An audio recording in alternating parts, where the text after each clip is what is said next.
Bonjour, chers collègues, je suis ravie de vous présenter mon travail intitulé Optimisation de l'obturation canalaire face aux apex ouverts.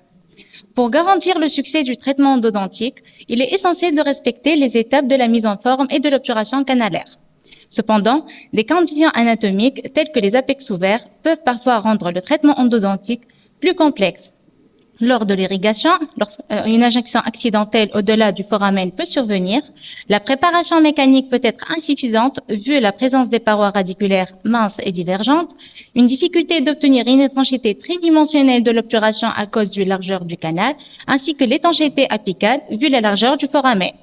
Et bien sûr, un risque majeur d'exclusion du matériau d'obturation canalaire, nécessitant ainsi des modifications dans l'approche thérapeutique. On doit comprendre l'étiologie des apex ouverts afin de choisir la bonne approche thérapeutique. La cause la plus fréquente d'apex ouverts est le traumatisme sur des dents immatures. Survient généralement entre 6 à 14 ans, période durant laquelle les racines sont encore en développement. Il en résulte une nécrose pulpaire stoppant la formation radiculaire. Les caries profondes sur des dents permanentes immatures peuvent entraîner une nécrose pulpaire précoce. Cela bloque la formation radiculaire et laisse l'apex ouvert. Peut-être aussi à cause d'une résorption apicale, il s'agit d'un processus pathologique détruit la constriction apicale, créant ou élargissant un apex ouvert. Il peut aussi suite à des anomalies de développement et aussi à des causes iatrogènes telles qu'une surinstrumentation ou une lésion chimique. On va détailler l'approche thérapeutique. Donc, les options thérapeutiques pour les DPI varient entre la revascularisation, une apexification par l'hydroxyde de calcium et une obturation canalaire ou une obturation canalaire par un bouchon apical. Le meilleur choix, c'est la revascularisation pour assurer une édification radiculaire ainsi qu'un épaississement des parois. Elle est indiquée chez les patients avec des racines immatures en forme d'entonnoir avec des axes divergents. L'apexification par l'hydroxyde de calcium est de plus en plus délaissée vu la longévité du traitement, la fragilité de la barrière apicale obtenue et le risque d'une fracture radiculaire puisque l'hydroxyde de calcium dégrade la matrice collagénique de la dentine, réduisant ainsi sa stabilité biomécanique. Et finalement, l'obturation canalaire par une barrière artificielle est indiquée chez les dents permanentes immatures et matures, dont l'objectif est de créer une barrière apicale pour même permettre l'obturation. L'avantage majeur de cette technique est le nombre réduit de séances, le fait d'assurer une obturation immédiate et durable. Actuellement, une large gamme de matériaux bioactifs ont été envisagés, le MTA ou la biodentine. En effet, ils se lient à la dentine pour former une barrière tridimensionnelle lorsqu'ils sont utilisés. Les ions phosphore et calcium qui stimulent l'activité ostéoblastique ou cémentoblastique est favorisée par le matériau bioactif. Ces ciments libèrent des ions calcium aussi qui stimulent l'adhésion et la prolifération des cellules. N'oublions pas aussi le son pH élevé du ciment qui va créer également un environnement antimicrobien. Maintenant, la question qui se pose sur le choix du matériau, MTA ou biodentine. Donc, plusieurs études montrent que la biodentine a une meilleure résistance aux fractures. Cependant, une autre étude a montré que tous les matériaux présentent des micro-leakages, mais il y en avait nettement moins avec biodentine qu'avec l'MTA. Ce tableau met en évidence les principales différences entre l'MTA et biodentine. Donc, la biodentine présente un net avantage en termes de temps de prise rapide qui est à 10 à 12 minutes, ce qui permet une obturation immédiate en un seul temps opératoire. Il est également plus facile à manipuler grâce à sa consistance lisse et homogène, contrairement au MTA qui souvent peut être granuleux. Sur le plan esthétique, la biodentine est privilégiée dans les zones antérieures car elle présente un risque bien moindre de décoloration dentaire, problème fréquent avec l'MTA.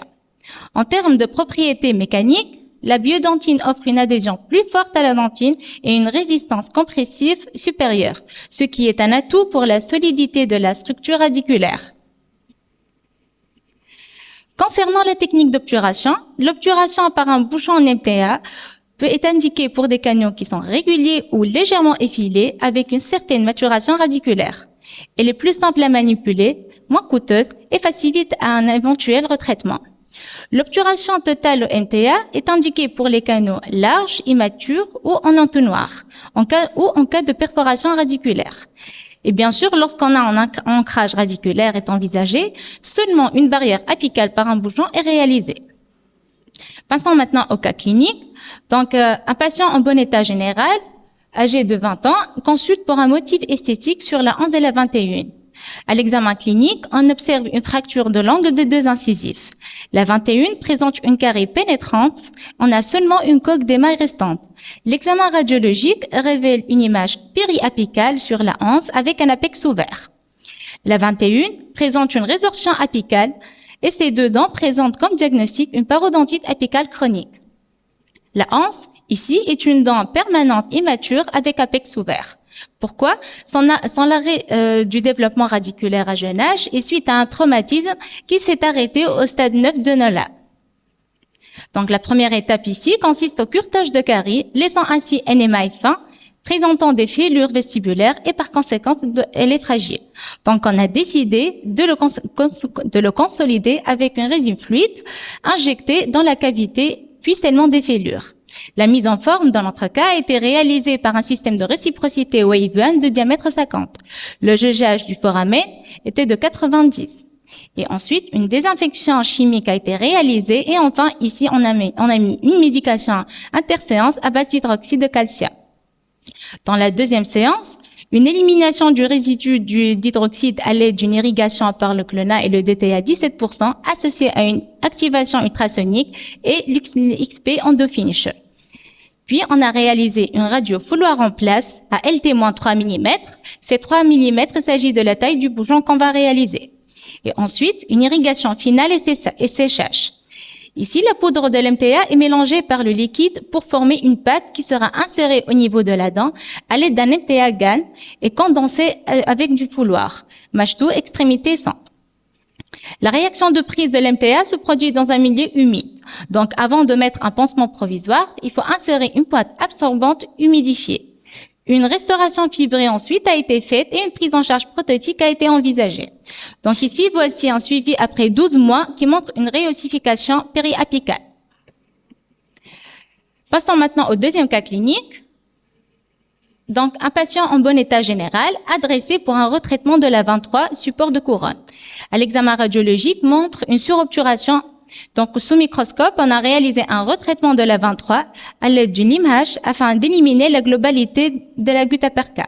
Le jugeage du foramen était de 85 centimes. On a choisi le fouloir numéro 4 à LT-2 mm pour la mise en place du bouchon et on a réalisé un radio-fouloir en place. Après séchage du canal, on a commencé à mettre en place le bouchon de biodontine, couche par couche, à LT-4, LT-6, et voici la radio post-opératoire. Juste une petite remarque. Donc, la réalisation des bouchons apicaux, dans certains cas, nécessite l'utilisation d'une éponge irrésorbable. Une éponge résorbable est un matériau biocompatible, généralement à base de collagène ou de cellulose oxydée, placé juste au-delà de l'apex. Donc, elle est indiquée lorsqu'il y a une absence de limite apicale naturelle pour appuyer le matériau, une morphologie irrégulière rendant la condensation difficile, ou on a un risque élevé de perforation ou d'extrusion de matériaux. Le protocole clinique, il s'agit de découper l'éponge en forme de petits cylindres ou de boules adaptées au diamètre du canal. Ensuite, l'insertion au-delà de l'apex à l'aide d'un plugueur fin ou un système MAP ou d'un papier point imbibé de sérum physiologique. Et puis, on va vérifier à l'aide d'une radio. L'éponge, malheureusement, n'est pas toujours radio-opaque.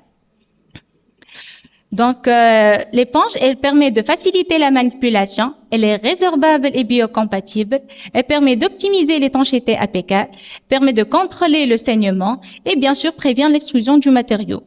D'autres nouveaux approches thérapeutiques par l'utilisation de bone graft et PRF comme barrière apicale avec l'MTA et aussi l'utilisation de membranes de PRF comme barrière avec l'MTA. Ces nouvelles méthodes sont introduites dans notre approche de gestion des apex ouverts. Et merci pour votre attention.